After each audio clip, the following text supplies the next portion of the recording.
I'm your host, Kurt Sandvig, and welcome to Paranormal Almanac.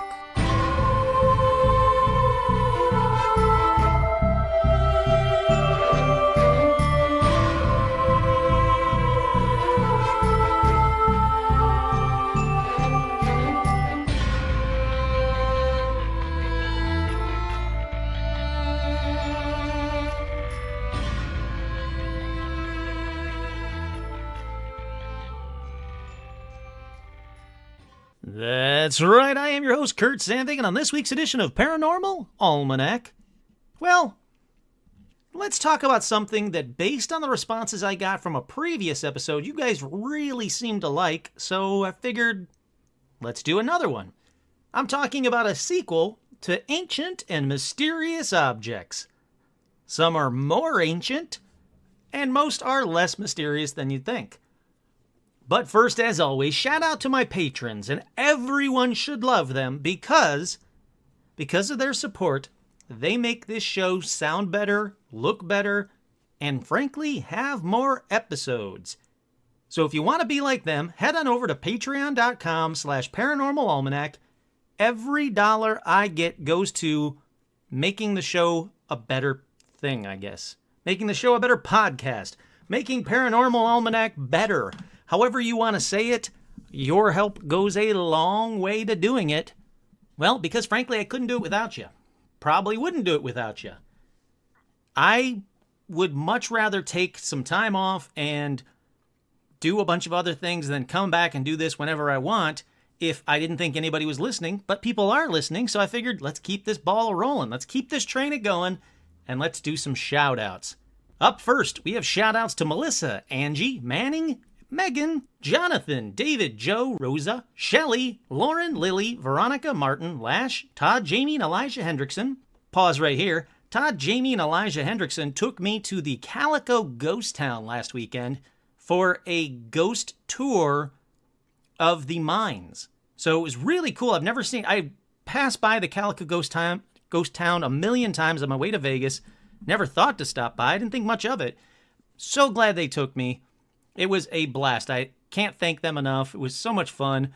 But then we actually got to do a ghost tour in a mine, an 1800s silver mine.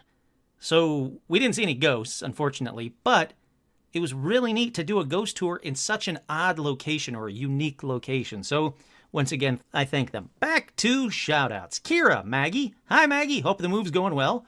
Laura Ruth, Anthony, Dan. Dan's awesome. We hung out once. Matt, Scott, Laura, Chuck, Suzanne, Joshua, Vincente, M. Calvillo, Troy, Nick, Autumn, Travis, Sarah, Amber, Rodney, Nanashi, Michaela, Heidi, Rachel, Lindsay, Juliana, Edgar, Sarah, Seth, Lawrence, Kyle, Jory, Keith, Jeff, J. Mark, Carolyn, Jim, Jade, Shani, Lauren, Carolyn, Pablo, Jeff, Dill, Laura, Daniel, and two special shout-outs to Victoria and Colby, two really cool, awesome, fun people that I just met this week. Had a great time chatting with them. Victoria and I were chatting about paranormal stuff. She seemed awesome, so special shout-outs to them. There's something in here.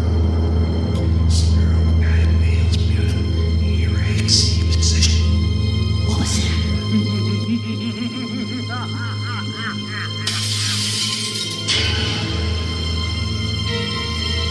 It's time for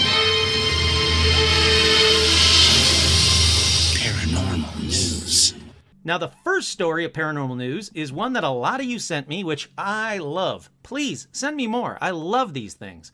And it says, Michigan couple claims they captured a ghost on nanny cam after baby appears to have deep scratches on her face. It's a young couple, and they said that their home's possibly haunted because their daughter appeared to have 3 deep purple scratches on her face. They also believe they captured the poltergeist, not the ghost, the poltergeist on their nanny cam. And of course, they're ready to move out now because of it. So they set up a nanny cam, and they discovered purple scratches on their kid, 1-year-old Lily, and they believe what they captured on the camera can only be described as a ghost. So I'm going to watch it now for the first time. I've avoided watching it so I could tell you guys about it and watch it on air or on podcast. Okay, Oh, all right. All right, that is really interesting. So it instantly goes right into it. They don't waste any time.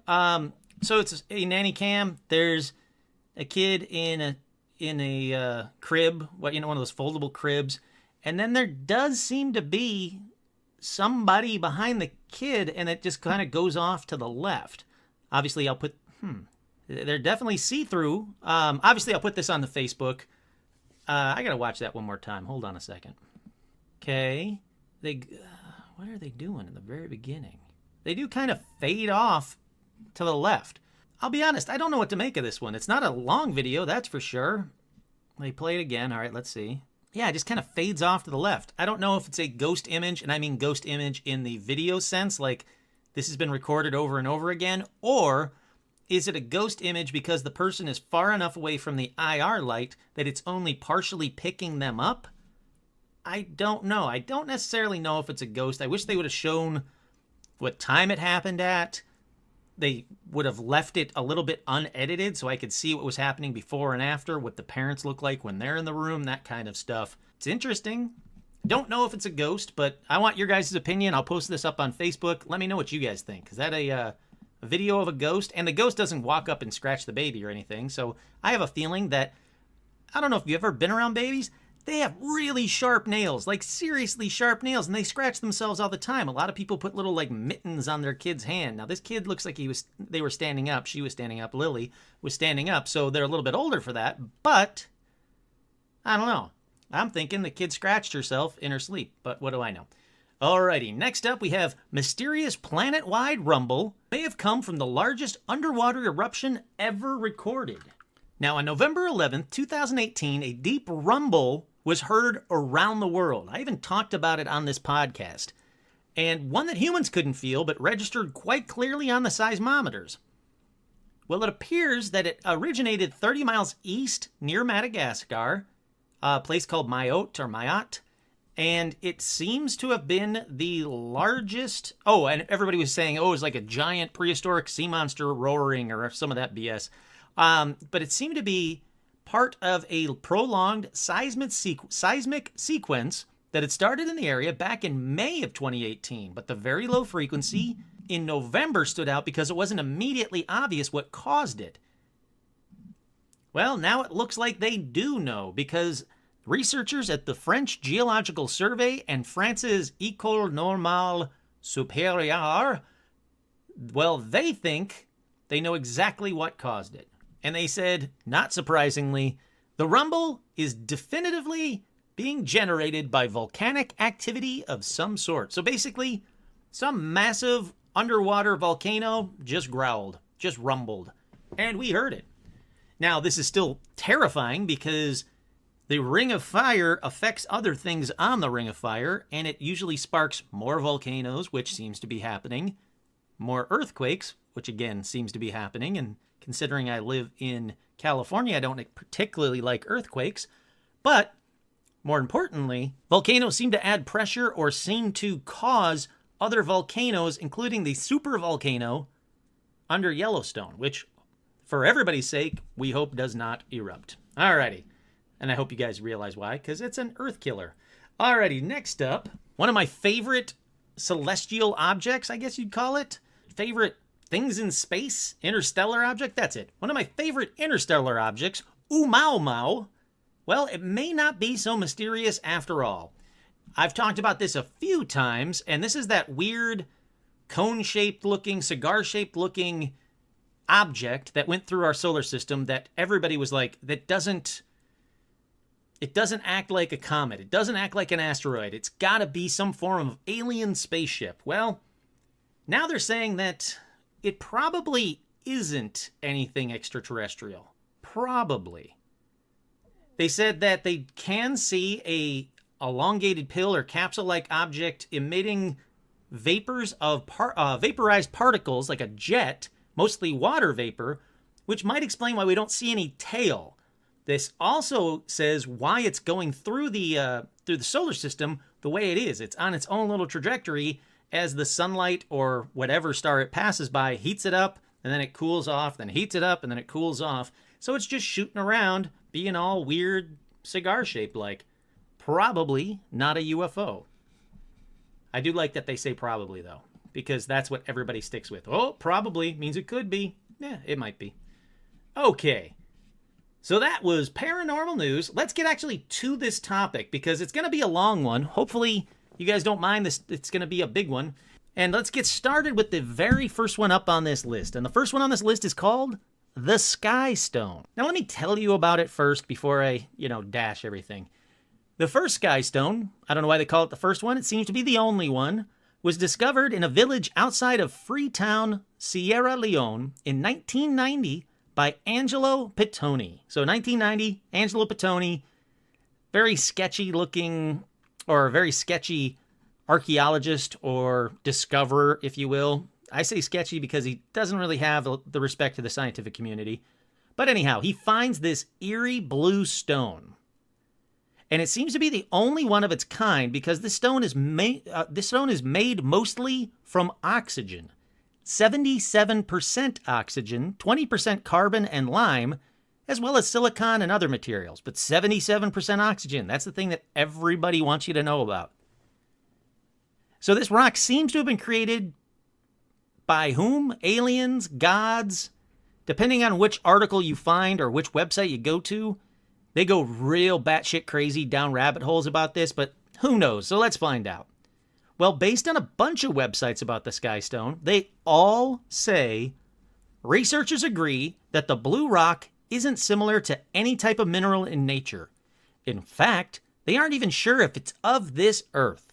So Angelo Pittoni sends the mysterious stone, he breaks it up, sends the mysterious stone to be investigated at several laboratories around the world, and they all told him, this was like nothing ever found on Earth. Keep waiting, hold on. So the tests were carried out at laboratories of the University of Geneva, the University of Rome, Utrecht, Tokyo, and Freiburg, Germany. So all these labs got samples of the stones. And again, based on what dozens of websites say, all experts said the same thing. Namely that this blue stone does not exist because it is not even similar to any type of rock known in nature on this planet. At the University of Utrecht, the stone underwent several tests with acids, but none of the acids managed to damage or modify the stone. Keep that in mind. It was heated to 3,000 degrees Celsius, and its composition wasn't even altered. The most interesting part is when the small piece of the stone was pulverized and viewed under a microscope, it had no color. So far, the only thing that researchers know is that it has not been made by nature, and it has not originated on Earth. Researchers decided to crush one piece of the rock and mixed it with acetone, hexane, and methylene, and enhanced the extractions with ultrasound. Finally, researchers were able to detect an organic compound that was unknown to science. Sounds impressive, right? Well, let's pause right there and let's break down what I just said. So we have acetone, which is a nail polish remover, basically. It removes paint. We have hexane, which is a cheap, relatively safe, largely unreactive, and easily evaporated nonpolar solvent. So nothing really there. So they're using one kind of thing that breaks down stuff like nail polish remover or paint remover, hexane, which seems to do the same thing, kind of, and also methylene. Now let's assume they mean a methylene compound, which is an acid. So basically they're using three things, two of which would break it down and one that would not really do anything. This is an example of BS chemistry using big words to sound impressive. All right, let's continue with the BS. So the Sky Stone does in fact have a non-mineral element in its composition, but it does not reveal much since it is unknown.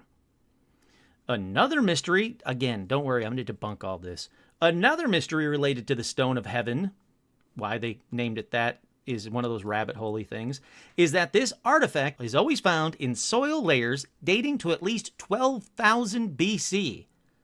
The stone was certainly produced by an unknown, highly advanced civilization lost in time.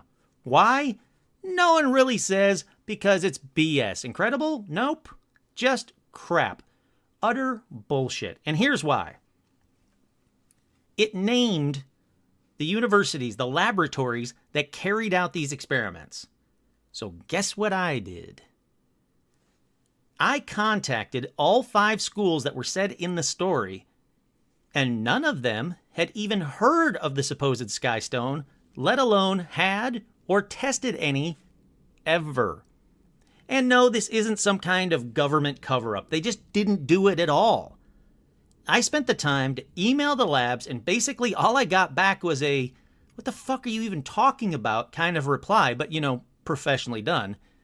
None of the labs had ever heard of a sky stone or were ever sent a sample. In fact, a few of them even went and checked their archives for me and then said, nope, no such thing was ever here. So basically, I wasted scientists' time on the freaking sky stone, and for that, I do apologize. But this is what I'm talking about when I talk about do the basic research websites. All these stupid websites, just do the basic research. It took me 5 emails and then a few more back and forths with reputable scientists mentioned in the stories. And it debunked it. It completely debunked something that is regurgitated again and again. Also, here is something from someone way smarter than me. Quote, the statement 70% oxygen is meaningless in terms of it can't be from Earth. That makes no sense. Here's a compound you may have heard of that's 53% pure oxygen. It's called silicon oxide, otherwise known as sand. So this whole thing that everybody focuses on, oh, it's 77% oxygen, it's so light, it's mostly oxygen, means nothing. Like I said, all of the sites about the sky stone regurgitate the same crap, and then they add to it with even more bullshit. Some have a tale of some BS god that was in the sky but was turned into a boulder, fell to Earth, and that's why it's sky blue color, which looks a lot like, sky. Makes no sense at all. It's BS.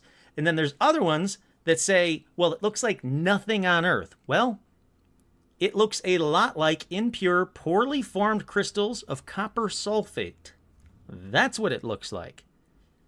So, I'm sorry, Sky Stone believers, and I know I have a couple of fans out there that like the Sky Stone because you asked me about it. Here we go. Here is why you shouldn't believe everything you read, because this story is filled with a bunch of mumbo-jumbo and BS. There is no evidence that the Sky Stone, the Rock of Heaven, there's no evidence that it's real. It's probably just some man-made fake blue rock. Guess what? Angelo Pettoni has been known to allegedly do stuff like that.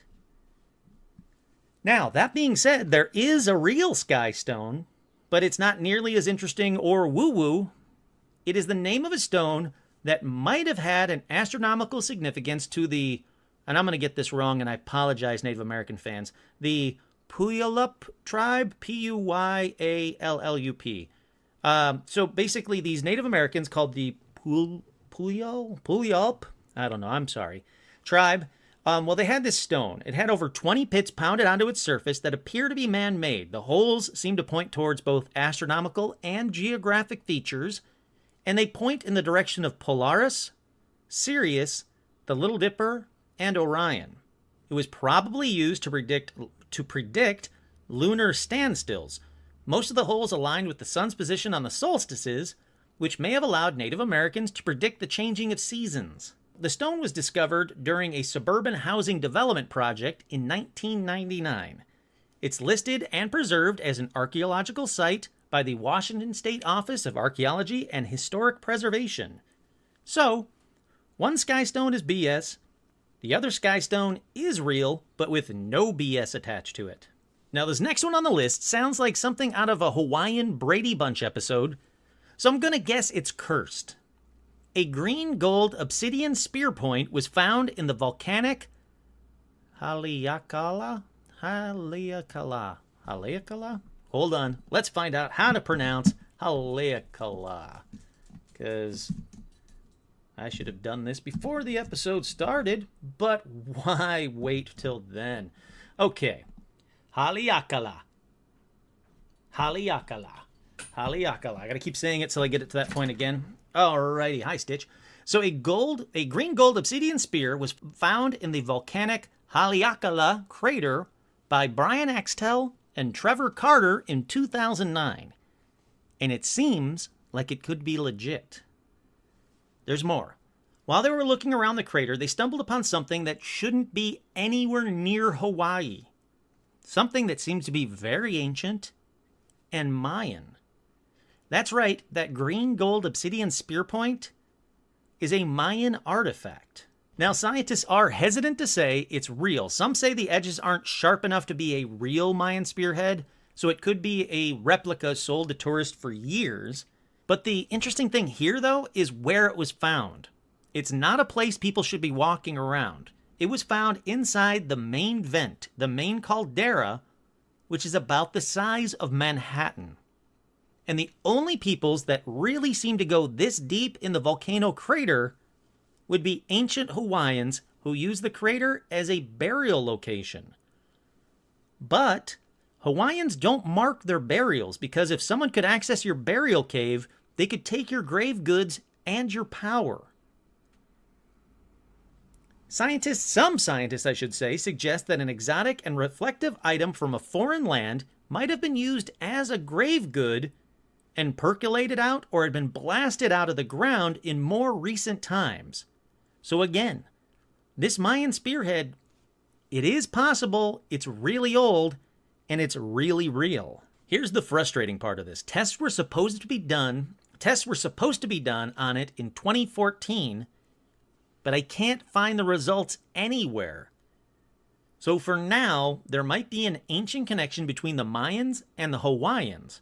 Hopefully, science will let us know, and I'll keep an eye out so I can give you guys an update on a possibly very intriguing connection between two ancient indigenous people that should have had no connections at all. Like I said, for now, it does appear to be real. A Mayan object was found in a Hawaiian volcano. Amazing story. Okay, for this next one, let's see how long it takes before you call bullshit on this one. It was November 2009. Don't call bullshit yet. Hold on. When a bunch of news articles reported the discovery of a, quote, alien graveyard in Rwanda. It was discovered by a Swiss anthropologist named Dr. Hugo Childez. All articles went back to one source, the Weekly World News. Should I pause there? This is where you guys should be screaming out bullshit. Or should I keep going? Okay, let's keep going.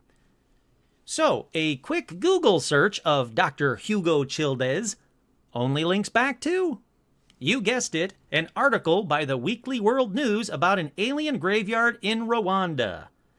So at this point, your bullshit meter should be screaming at you. This story is completely made up, but for shits and giggles, here's this totally made up story with zero proof or actual people in it. Okay, the story goes that Dr. Hugo Childez discovered more than 200, quote, remarkably well-preserved but unusual bodies in a clearing in the Rwandan jungle. Tissue and soil samples suggested that they had been in the ground for at least 500 years.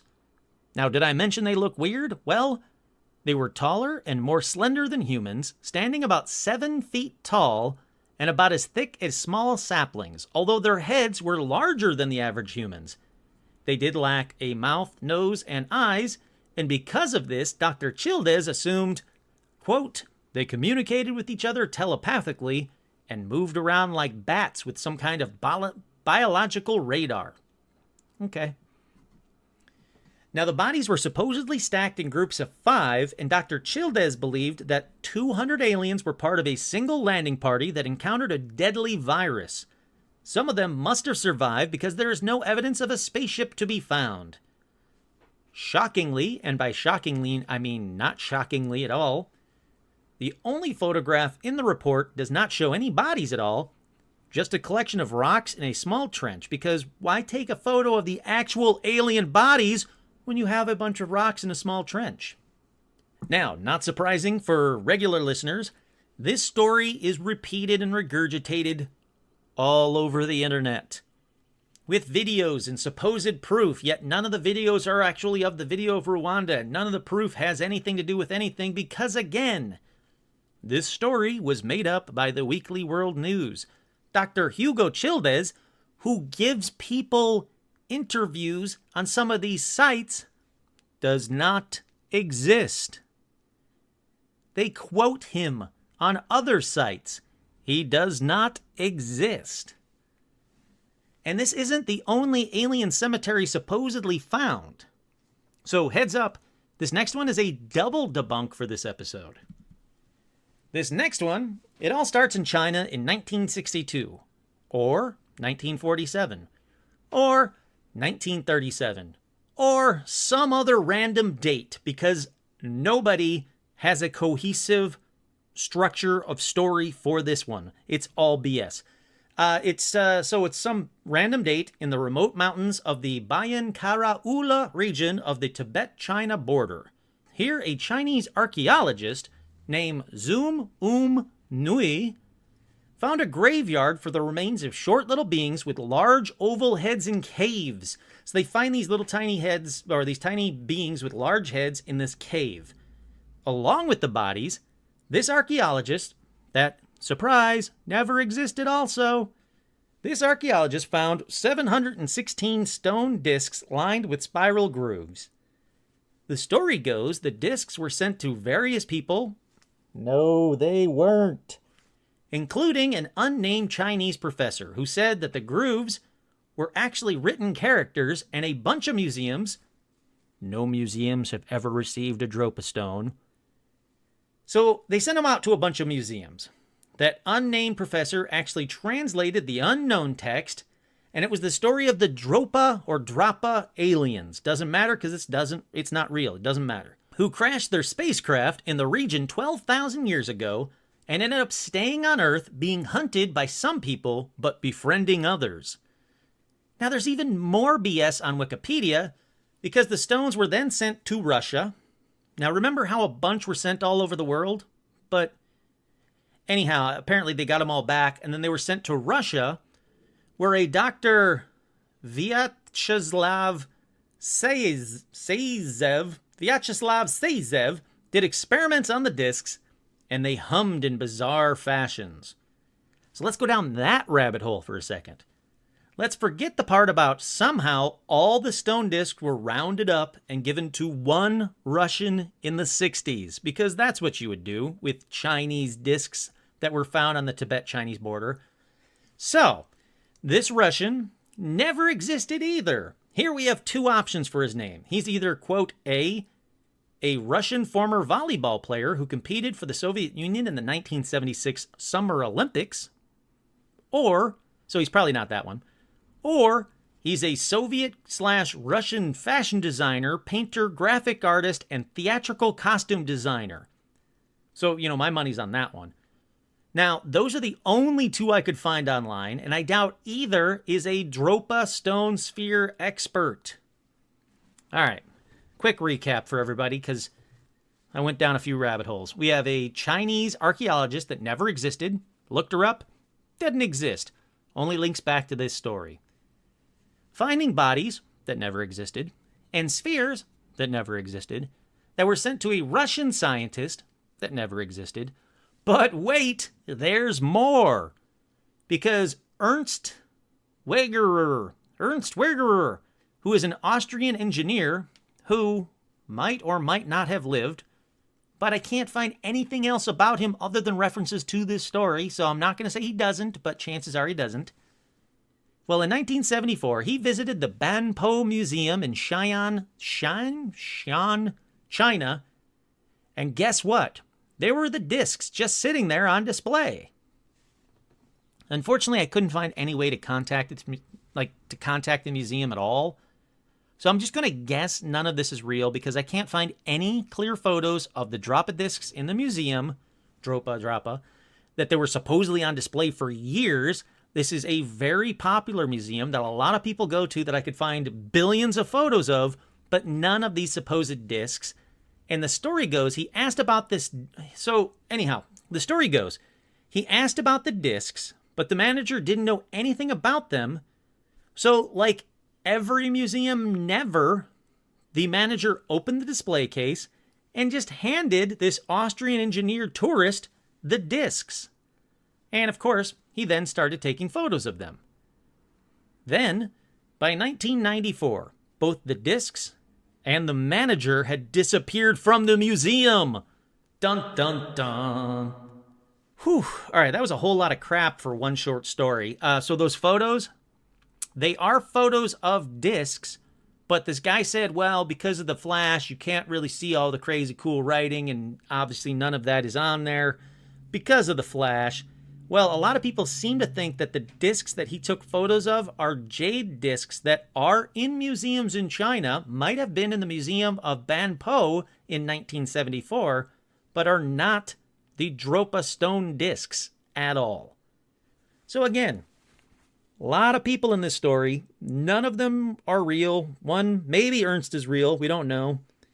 I seriously doubt that the Chinese government got rid of both the discs and the manager, made them both disappear, and then wiped the records completely for the museum, and not one photo from the millions of tourists that have gone through that museum has ever ended up online. Again, whole lot of crap, one short story. All right, this next one is real. It's weird, but it's real. It's called the Traub motorcycle. Traub, Traub motorcycle. And it was found behind a wall in a Chicago building in 1968. Now, when they tore down the wall, they were surprised to find a World War I era looking motorcycle, but was completely unique looking. It had a completely original looking design with only one word on it, Traub, Traub. But what also made it unique was it was a one-of-a-kind braking system, had specially made parts not found in any other motorcycle then or since, and overall, it was far more advanced than anything else like it of its era. And even though it looks like it had been in the walls since World War I, they put some air in the tires, they put some gas in the tank, and the motorcycle ran smoothly. So a part of the mystery was cleared up, though, when the first owners of the buildings were contacted. They were tracked down, they were contacted, they said, "Where'd this motorcycle come from?" And they said, "Oh, well, in 1916, our son stole a motorcycle, so we hid it behind the wall before he shipped off overseas for the war and never came back." So one part of the mystery seems to have been revealed, and another part was just revealed. Oh, and the motorcycle, if you want to see it, it's on display at the Wheels Through Time Museum. So you can go and look at this motorcycle. It's a very beautiful motorcycle, by the way. But anyhow, another part of the story seems to have been proven true as well, or they found who built it. His name was Gottlieb Richard Traub, and he was born in America, but he was of German descent. Now, correspondence from a Richard Traub to the editor of Motorcycle Illustrator was printed in July of 1907. I obviously didn't do this tracking down. Whoever did, absolute brilliant. Now, the letter's author lists his address as North Paulina Street in Chicago. So, he's in the area. It's at the right time, 1907. The motorcycle was stolen in 1916. It looks like it's World War I. All of it seems to match up. And in that letter, he talks about his homemade 4-horsepower motorcycle. So some internet sleuth seems to have actually found Richard Traub.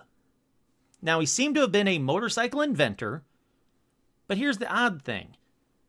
No other Traubs exist today, and no one knows why this motorcycle was never reported stolen. And based on the complexity of the motorcycle, everybody seems to agree it's a shame he didn't keep building them, since he really seemed to know what he was doing. So, kind of bizarre. So, it stayed in a wall for 50-some years. Absolutely incredible. Okay, this next one. If you haven't figured it out yet, I'm going real, fake, or fake, real, or real, fake, real, fake. Let's see. Which way am I going? Fake. Next one was real. Next one was fake. Next one was real. Okay. So by that count, this next one, as you should probably be able to guess, it's another great story. Tons of websites devoted to it. It's called the Tucson Artifacts, and guess what? It's gonna be debunked. But here's the story first. The year was 1924, September 13th to be exact.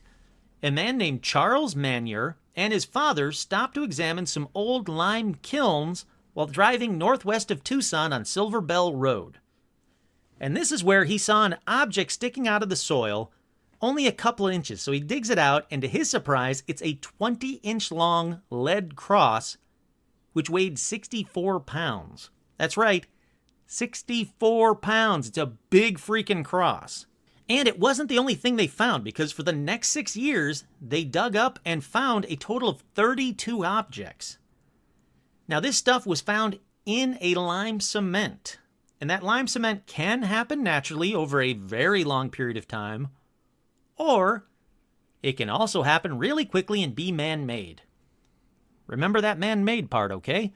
All right, so let's keep going with the story. So they look at the details of the objects, and there are Latin inscriptions on the crosses. They find little swords and shields and spear tips, and one piece actually had a little drawing of a dinosaur on it. So just all sorts of bizarre things found on lead crosses and lead shapes. Now, these things seem to be really, really old. Like Roman times old. Still doesn't explain how one has a dinosaur on it, but let's keep going. So these two men think they discovered some sort of Roman Judeo-Christian colony that lived in Arizona between the years of 700 and 900 AD, and they must have had some contact with dinosaurs.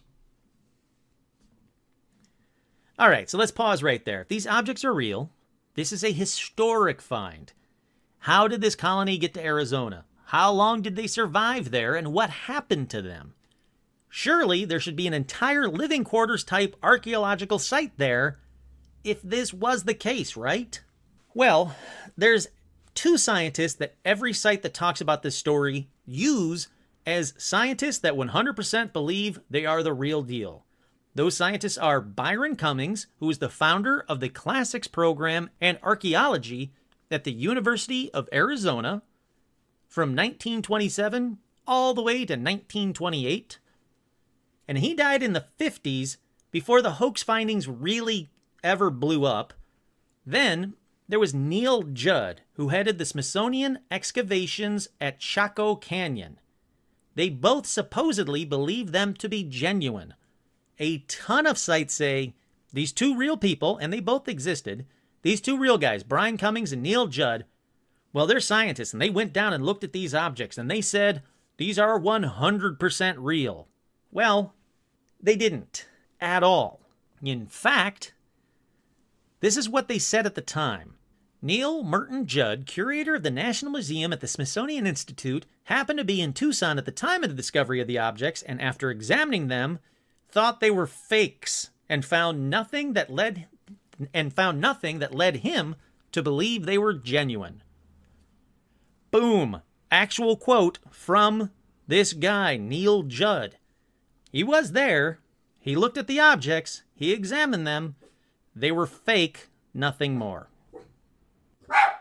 Stitch, I'm trying to record an episode over here. Be cool, man. Okay. So now let's get to the Latin texts on the objects found.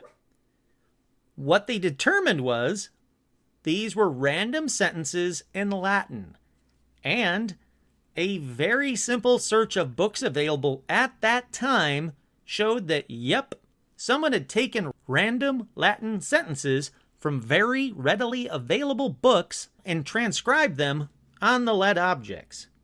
That was it. Nothing more. This, plus the investigation of the site itself at the time, showed that the holes were dug, and then the objects were put in the holes and then covered up to be, quote, found later. So they could find the actual Latin texts in readily available books at the time, And the sentences weren't even the complete sentences. Some of them were just random sentences of Latin written on a lead cross.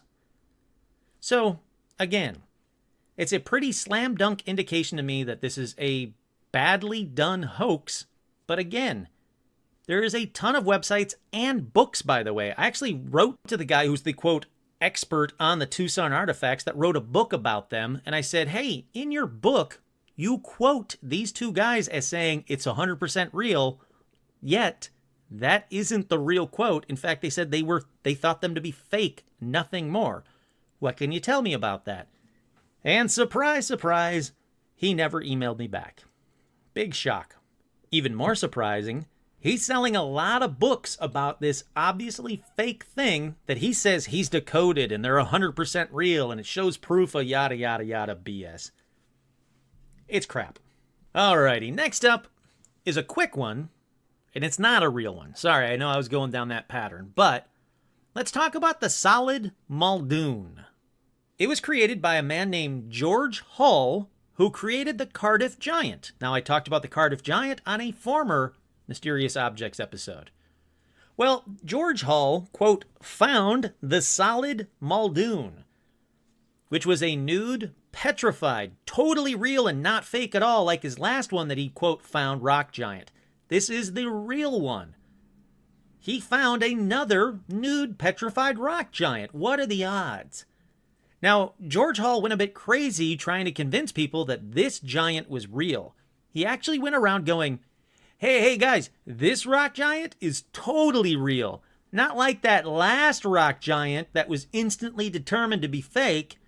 How do I know it's real? Well, here's how he knew it was real. He actually added mortar, rock dust, clay, and plaster to create this new giant man. But he didn't stop there. He also added ground bones, blood, and actual meat, and then baked it all in a kiln. So he says he discovered a petrified giant, and it had to be real because of all the human stuff inside. Also, based on where you get your information, some sites say he actually used human bones in like, an arm bone here and a leg bone there, inside the giant. So the one thing that is real about this one is George Hull was really batshit crazy. He kept trying to prove to people that he found these stone giants that were proof of giants from the past. The other crazy part is he actually made quite a bit of money doing it, both times. People paid him to go see the Cardiff Giant, and then people paid him to see the, quote, solid Muldoon. No wonder he did it more than once. People kept paying him for it, because people, like now, back then, people were dumb. Okay, this next one is real. And it's about treasure, which might still be out there, so here's your chance to be rich. It's called the Copper Scroll Treasure. Copper Scroll Treasure. It's an ancient copper scroll from around 100 AD that was discovered in 1952 at the site of the Qumran, which is in the West Bank of Palestine, right next to the Dead Sea Scrolls. So this scroll was found in the same cave as the Dead Sea Scrolls. The ancient copper scroll was written in Hebrew, and the translation suggests a massive amount of hidden treasure that was hidden from the Romans. Now, I didn't realize it wasn't just the Dead Sea Scrolls that were found, but 15 scrolls, and this is the last of the 15 that was ever found. When they found it, it was rolled up copper, and they couldn't just unroll it without destroying it. So they sent it to Manchester University's College of Technology in England, who cut it into 23 strips or sections, where it was transcribed and later translated. The translator determined this was real, and it was old. In fact, it was actually found at the back of the caves, and they determined it was a separate, earlier deposit from the Dead Sea Scrolls. Now, it wasn't officially translated until 1962, which is a full 10 years after it was discovered. All right, let's get to the treasure talk. The scroll is an inventory of 64 locations. 63 of which are treasures of gold and silver, which has been estimated in the tons. For example, one single location described on the Copper Scrolls describes 900 talents, that's 868,000 troy ounces, of buried gold. Tithing vessels are also listed among the entries, along with other vessels. And 3 locations featured scrolls. One entry apparently mentions priestly vestments. The final listing points to a duplicate document with additional details, but of course, that document has never been found, or at least never publicly released.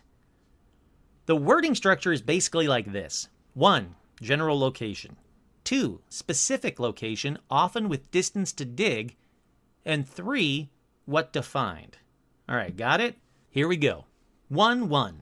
In the ruins that is in the Valley of Acor, A-C-O-R. Under 1-2. The steps, with the entrance at the east. 1-3. A distance of 40 cubits, a strong box of silver and its vessels. 1-4.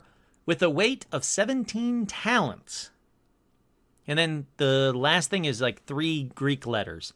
Oh, and it keeps going. In the salt pit that is under the steps, 41 talents of silver. In the cave of the old washer's chamber, on the 3rd terrace, 65 ingots of gold. So again, get out there and find that treasure. And if you do, please cut me in. What also leads me to believe that the treasure is real? Well, many treasure hunters have deciphered the full text and gone hunting, but most of them have found absolutely nothing.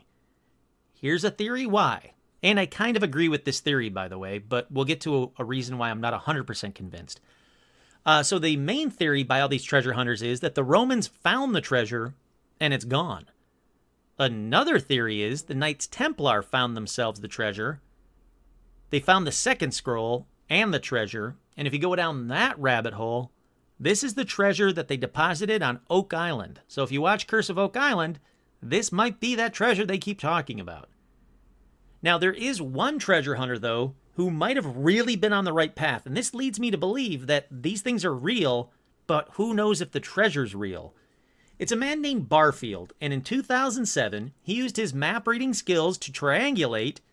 Using the references in the Copper Scroll, he actually pinpointed locations around the Qumran, and when he went there, he found those locations. In one case, the scroll described steps 40 cubits long heading east. Barfield found those stairs just like the scroll said. In the direction they said, 40 cubits long, everything was right. He also discovered the remains of a pool, precisely 40 cubits long, exactly where the scroll said it would be. Now here's the bummer part. He didn't have government permission to go any further.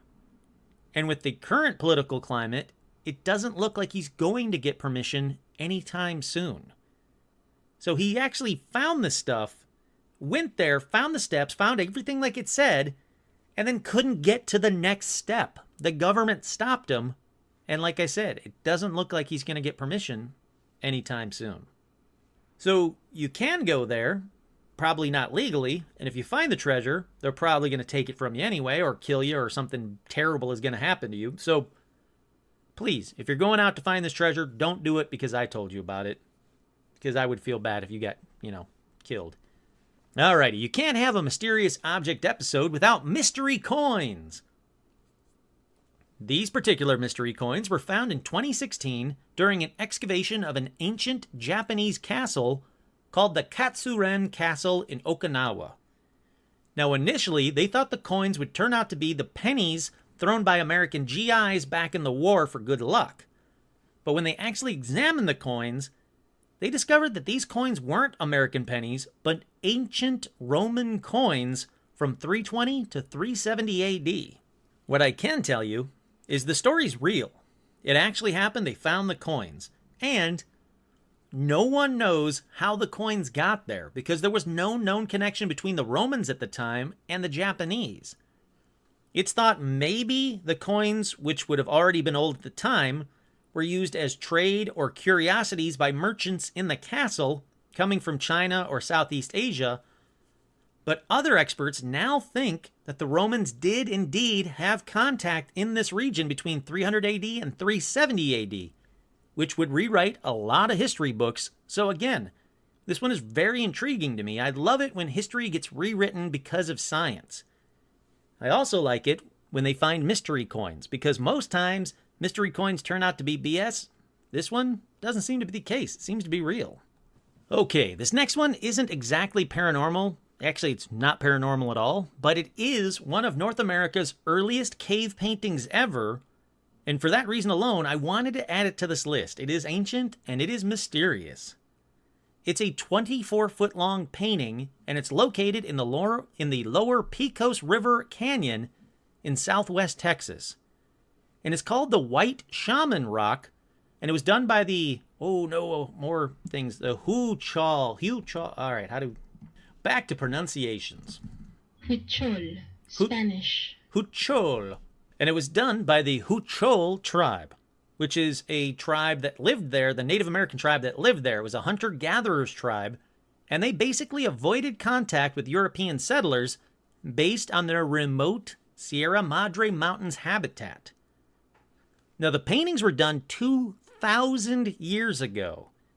They seem to have been done by the tribe's shaman, and was probably done to show a ritual, possibly influenced by the shaman taking peyote. Archaeologists are just starting to decipher the paintings, but one thing is clear. A tribe flourished there for thousands of years.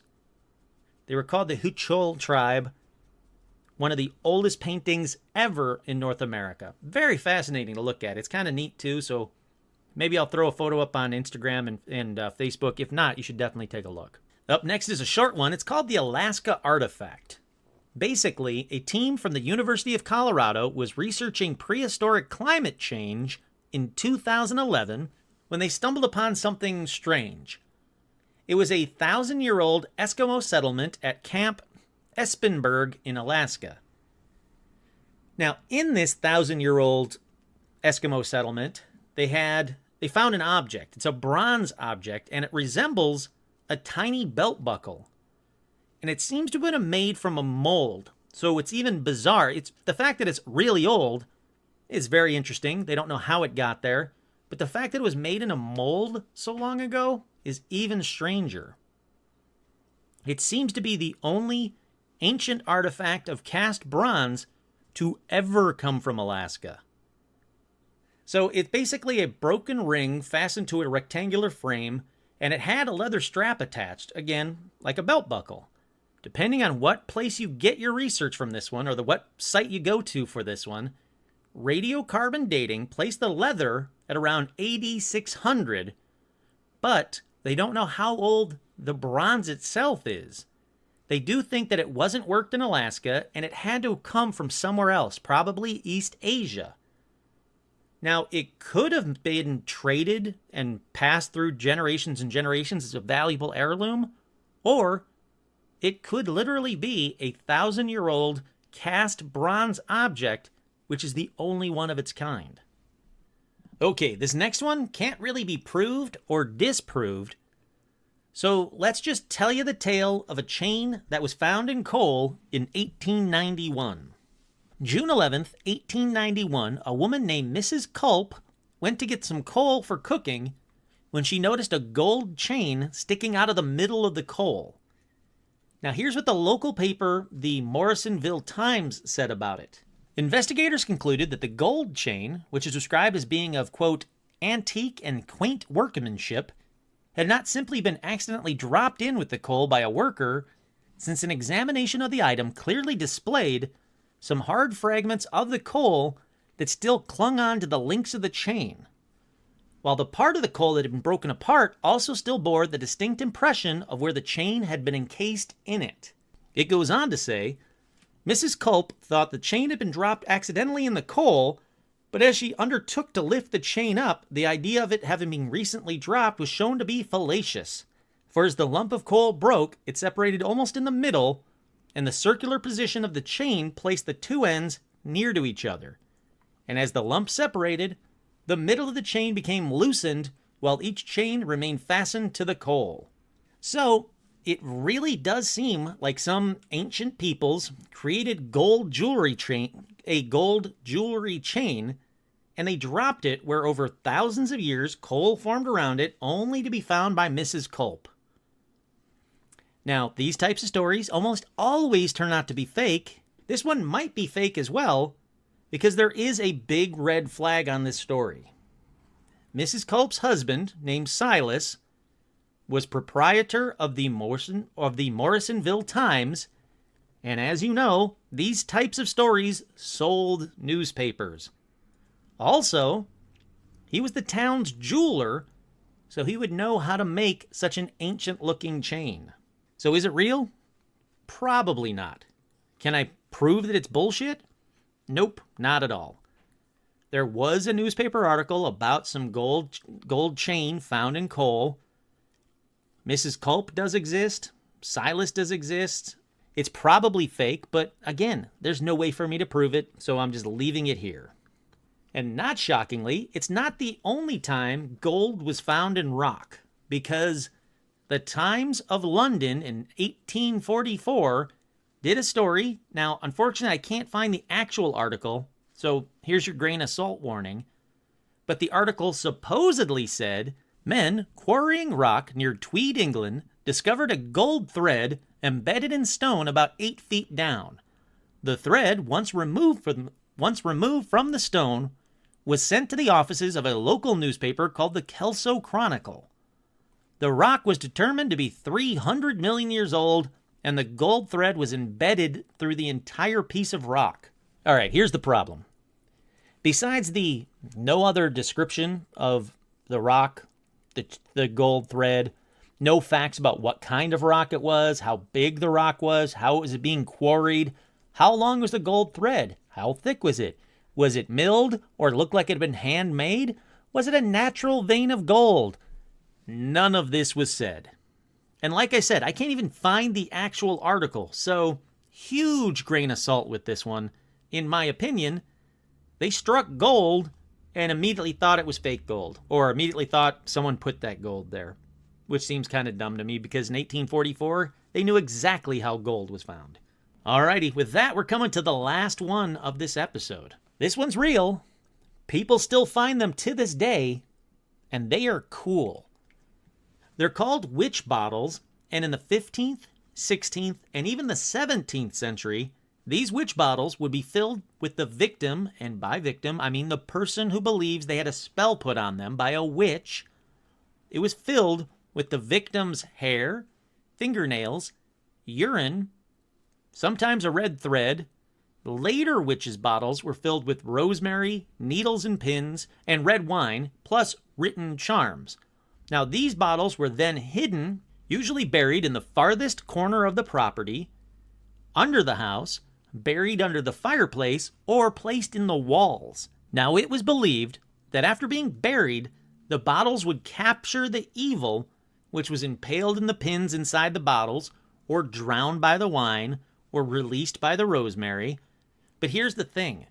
These bottles are still found today when houses are torn down or renovated, and the witch bottles only work as long as they remain hidden and unbroken. So, say a construction worker finds and or breaks one, the evil is released. The legend says the evil is released.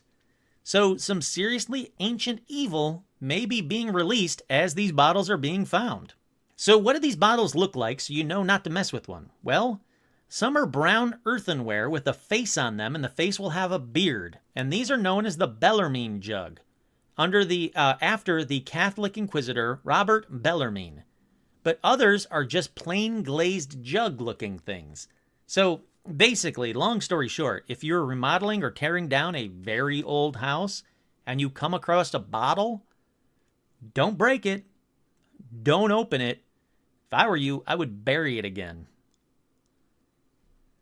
Alrighty, that about does it for this episode of Ancient and Mysterious Objects. I hope you guys liked this one. There was a lot more debunk than the last one, but I do that for a reason, because you can find lists of ancient and mysterious objects, and most of the lists have the same things and the same BS. I'm trying to break these cycles. I'm trying to prove that these stories are fake so they don't keep getting regurgitated time and time again. If you come across a site that says this one is real, well, and I've already debunked it on this episode, well, there's a reason I can tell you it's not real. I'm not just guessing. I'm not saying, well, it's debunked and just moving on. I'm giving you examples of why it was debunked. These people didn't exist. The universities that supposedly tested the item, they said, no, we haven't. We've never tested these items. Or the chemical composition isn't all that mysterious at all. I spend a lot of time debunking these for myself, for you guys, for the internet, and for proof that some things are real, and those real things are really bizarre and unexplained, but some things are just fake. They're just made-up stories that keep getting told time and time again, and it's time for those stories to stop being listed as, quote, real stories. Once again, I am your host, Kurt Sandvig, and this has been another edition of Paranormal Almanac.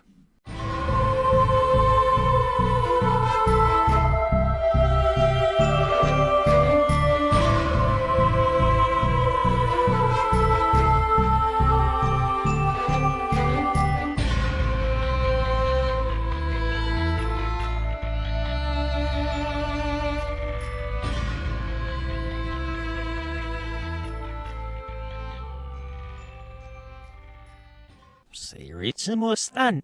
Snishnewa stan. Gevnaster gabu storm.